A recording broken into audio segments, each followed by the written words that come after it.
Chattanooga, Tennessee is a growing city that sits along the Tennessee River. Just off the riverbank, the towering glass spires of the Tennessee Aquarium, home to over 12,000 animals, ranging across nearly 800 species. Inside, you'll find one of the largest freshwater exhibits in the world, as well as saltwater exhibits, reptiles, and even some mammals. But perhaps the most impressive part of this aquarium is the giant Secret Reef exhibit, modeled after the Flower Garden Bank's National Marine Sanctuary. This massive tank holds 618,000 gallons of water and a wide variety of marine life, from fish and rays to sharks and sea turtles. You may have wondered, where does a big aquarium get all the fish? Well, I mean, it used to be that they go out in the ocean with nets and they had to collect them, but these days, the Tennessee Aquarium is growing their own. Because the fish in the aquarium are always spawning and producing eggs, the biologists here developed a unique way of collecting those eggs from the Secret Reef exhibit and raising them to adulthood, so they could be released back into the place where they were born.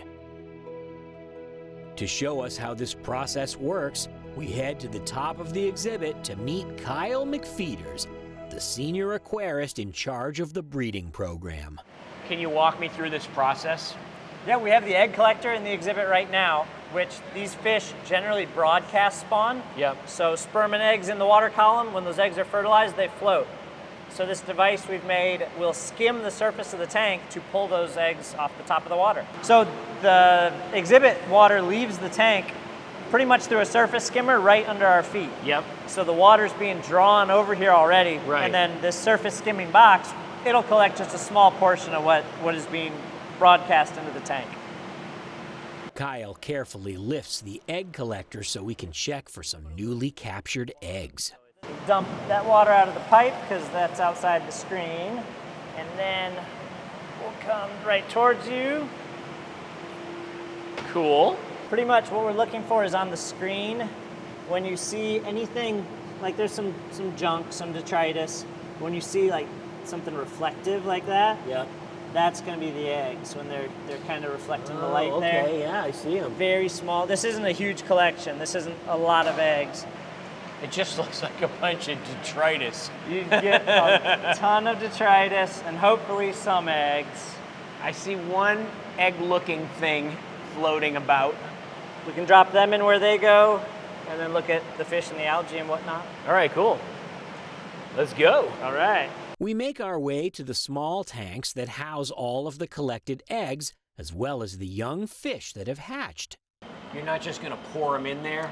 So we're going to let them float in there. We're going to add that little bit of tank water like we were talking about. Okay, yep. So bring the salinity up, let those eggs float a little better. Okay. And then we're actually going to transfer them from the surface of the water in there to a clean bucket where we'll do it again. Okay. Just to keep as much debris from the Secret Reef out of this tank as we can. Right. This is the basic building block of our whole process to grow these fish. So we have to start with the smallest piece of the puzzle, that's the algae. So this particular algae is called Isochrysis algae, and it was chosen for its good nutritional profile. And now, I'm guessing that they're going from light to dark. Is this like they grow each day? Correct, And yes. then- So in about a week, a really light bottle will become a dark bottle. So every day we'll make algae, use some, and then in roughly a week, it's 6 to 9 days, those thin bottles will bloom up into these really dark bottles.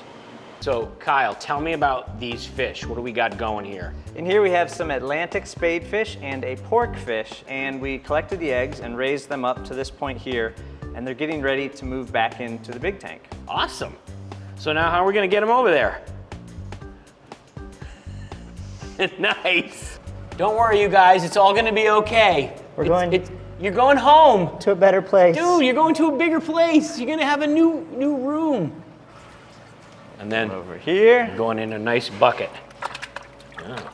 He's like, this isn't better. I don't like this any better. Now, What about that little pork fish that's in there? He's coming with. Yeah, oh, the pork fish. Yeah. All right. So now what are we going to do? We're going to roll this over? Or? Yes, we're going to take this cart up to the secret reef, and we're actually going to give these fish what we call a freshwater dip, which is exactly what it sounds like. We're going to take them out of the saltwater, put them in some fresh water, and that's going to ensure that anything on them doesn't get transferred to the other exhibit. That'll kill like parasites? Exactly. Why won't it kill them? Because they are such a large, complex animal compared to a tiny, simple parasite, that it can kill the parasites without affecting the fish.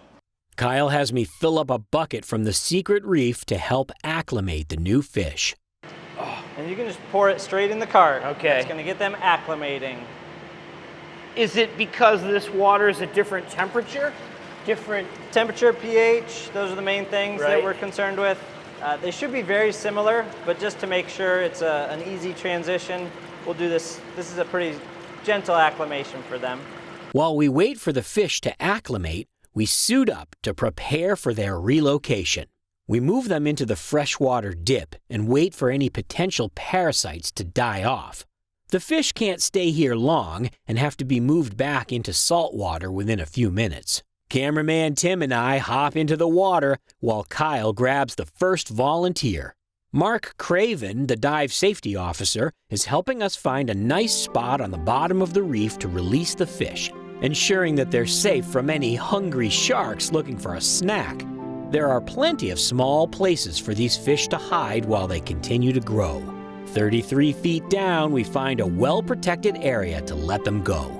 With the first mission being a success, we're ready to bring down the rest of the new residents. The reef in this exhibit provides lots of small nooks as habitat for fish, just like the real thing. On the way back, we take the scenic route to get a better look at some of these awesome sharks. There are sand tiger sharks, always a favorite in large aquaria because they look so mean, but they're actually really mellow. There are also sandbar sharks, distinguishable by their tall dorsal fin. And with that, these fish have completed their year-long journey and finally returned to the place of their birth. The Tennessee Aquarium is an icon of Chattanooga. Not only is it an impressive facility with a huge number of amazing exhibits, but their biologists have significantly advanced the sustainability of aquariums by developing innovative ways of building their own fish populations without having to take them from the wild. A great conservation effort for the blue world.